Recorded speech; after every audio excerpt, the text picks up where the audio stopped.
intensification with this, all the way up to Category 3 by 72 hours.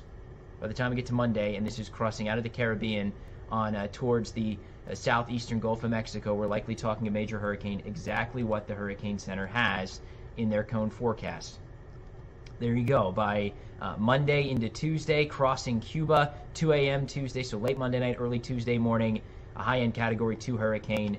And then from there, like I said, tracking its way toward the coast of Florida as a, in all indications, major hurricane. It's important to remember, too, models over the years have gotten very, very accurate in depicting path forecasts. We have a high level of accuracy in the path forecast for hurricanes. There's still something left to be desired in intensity forecasts, in particular, models picking up on the process of rapid intensification that we've seen over the last couple of years. So that's something we're going to be watching for closely here. When you see the Hurricane Center already putting out this far out a Category 3 hurricane, you know they're looking at those indicators that say this thing could ramp up in intensity fairly quickly. So we basically have the two main global models, the European and the GFS, putting out what I think are the two most likely scenarios here in Southwest Florida for impacts. And from here on out in this video, I'm going to focus in on Southwest Florida, coming to you from Fort Myers, and the impacts that could occur here from that. Generally speaking, you know, when you talk about a hurricane and you see those, like you saw in the Cone of Concern forecast, those wind forecasts, 115 miles per hour, a hurricane sets up that those winds are going to be confined fairly close to the center in what's called the eye wall. So in this case, we are going to have to closely track where that goes. And this is going to be a large storm when all is said and done, and impacts are going to go far out from the center as far as rainfall, as far as the winds. But those very, very strong winds and all of the impacts that go with it, those 115 major hurricane winds, those will be confined close to the core. So, in this case, the European forecast model brings that core right in through Southwest Florida. The GFS, or American forecast model, keeps this further out in the Gulf of Mexico, and again, like I said, an eventual landfall near Apalachicola. Note too, the GFS forecast model is a stronger storm moving through the Gulf at this point in time. So that European forecast model has been fairly consistent in the last run. I'm showing you the 0Z run, so the one that came in early this morning, and then going back to yesterday afternoon. We're going to get a new update this afternoon. I'll be very interested to see, is the European starting to give in to what those other hurricane models are saying too, with that more southern positioning? Is it starting to swing more north, or does it hold serve? Because it has been fairly consistent over the last 24 hours in showing this direct impact to Southwest Florida, which again, we're in the cone. Very much in the realm of possibility still here this morning. So what would that look at? I'm going to dive into the numbers now, and as we look at these numbers, I just want to reiterate, not a forecast. It's simply model output, what one potential scenario could be. And I'm showing these numbers because I want you to wrap your head around what we could be dealing with if this does head our way here in Southwest Florida. So here you go, the European forecast model. This is actually a outdated run. Let me go ahead and fix that back to 0Z. There you go. If a storm were to, major hurricane were to make landfall, these are the peak wind gusts you could expect. And if you were here 5 years ago for Hurricane Irma, you know that as Irma came in, these are more or less some of the wind gusts we saw. Focused further southward, as that's where the storm came in. But yeah, 100 plus mile per hour winds, absolutely. Think back to Irma, we had a 142 mile per hour wind gusts in the Naples area. So these definitely aren't out of the question. Just about everybody in this scenario would see hurricane force winds across Southwest Florida. There'd be a fairly large hurricane force wind field with this storm in all likelihood as well. And of course, it would be a prolific rainmaker. You get into the core of a hurricane, you have that rain just wrapping around the center, training in those rain bands, and you put down some significant rain totals. We'd be talking 6 to 12 inches of rain in many locations, perhaps higher amounts, locally higher amounts, almost certainly higher amounts. Inland areas, a little bit less, but there'd be widespread flooding in all likelihood across the area from the rainfall. And then we'd have to talk about storm surge. You know, as we do our hurricane preps, our hurricane specials each and every year, we talk about what a worst case scenario storm surge would be. And storm surge is when the very low pressure from the hurricane and the strong winds around the hurricane and the wide wind field around the hurricane take the waters from the ocean, in our case the Gulf of Mexico, and push them onshore. It is literally the ocean coming onshore. And what you look for is the area of onshore winds. And when we, again, make our sort of hurricane specials each year, we talk about what would be the worst case scenario for storm surge in Southwest Florida.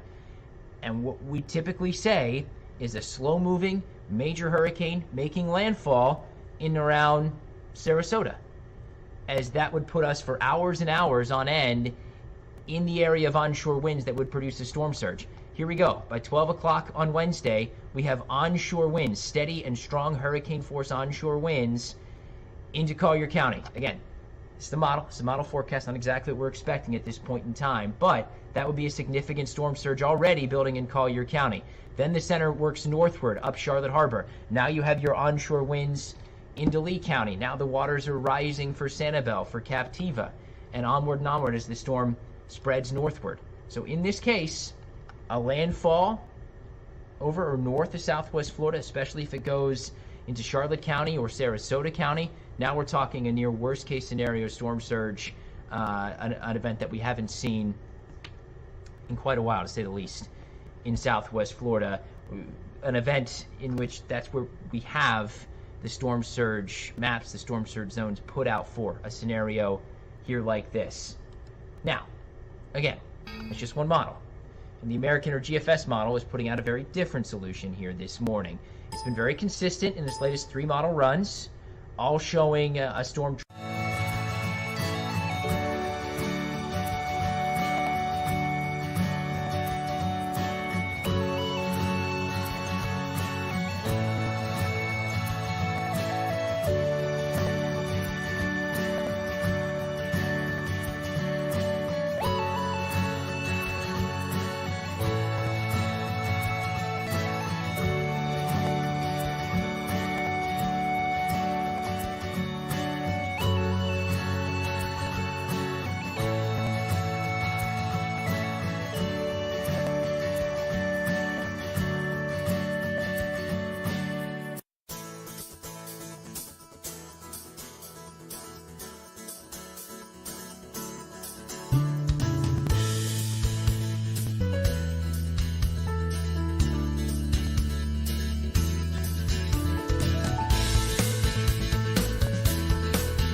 Hey, good morning, everybody. Meteorologist Jim Dickey back here with another edition of Tropics Talk, focusing in now on Tropical Storm Ian. This is the 8 o'clock advisory from the Hurricane Center. Winds 45 miles per hour, moving west-southwest at 15 miles per hour. Let me clarify. This is 8 o'clock on Saturday morning. I want you to be sure you're getting the latest information from the National Hurricane Center here going forward. So if you're watching this after 11 o'clock on Saturday morning, there's going to be new data for you to look at. So be sure you're checking in with the Hurricane Center frequently, especially if you're watching from Florida, to make sure you are up to date on the latest from Ian. But with that in mind, let's go through what is the latest as of this recording here right now. Ian sitting about 1,000 miles off to the south and east of Florida. A little bit ragged on the satellite presentation as we go back here.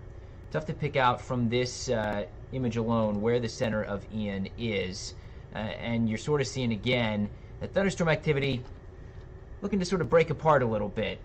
If this were on the verge of becoming a hurricane, what you'd be seeing at this point in time, as I zoom in and I'll do a little bit of telestration here for you. Oops. There's the radar. We go back. There you go.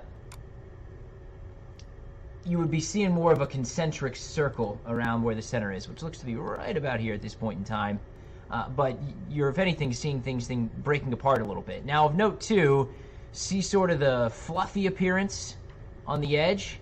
That's also a sign that we're starting to get some upper-level venting, some upper-level outflow, a sign of sort of an intensifying hurricane, or tropical storm, rather. So what I'll be looking for in the near term, is this able to sustain what's called the central dense overcast, the CDO, that circle of thunderstorm activity around the center. Does that outflow continue? If so, we'll be well on our way to Ian becoming a hurricane, which is the expectation going forward. Now, something of note, I think, in this latest update from the Hurricane Center, the 8 o'clock update. Note the motion. Winds moving to the west-southwest at 15 miles per hour. And it's actually lost a little bit of latitude. You can see that in our past track here. It's actually dived a little bit to the south. I think that's significant. You know, we track these small changes in the motion right now, the changes that'll be fed into the models, and as they are, we get different model data. That more southerly track has produced somewhat of a shift to the north, I think, in the latest model runs. You know, these are the spaghetti plots. You see they're in pretty good agreement with the center being more or less where it is right now, continuing on a westerly motion and then starting to turn to the north. Generally speaking, the further west it gets, the further south it is before it begins to swing to the north. As we go further in time and we look at the landfall locations in Florida, the further north that landfall would be. So there's been a pretty pronounced shift in the models as far as what they're saying for the landfall locations in the state of Florida. Most now going anywhere from Bradenton northward all the way to Apalachicola now in this latest run. And you can see the difference between the 6Z and the 12Z. Earlier this morning, there were still a number of models southward towards Charlotte Harbor, even as far south as Bonita Beach there in southern Lee County. Still, the vast majority were showing Big Bend, but you can see the 12Z that shift to the north. Now, it's important to remember, as we get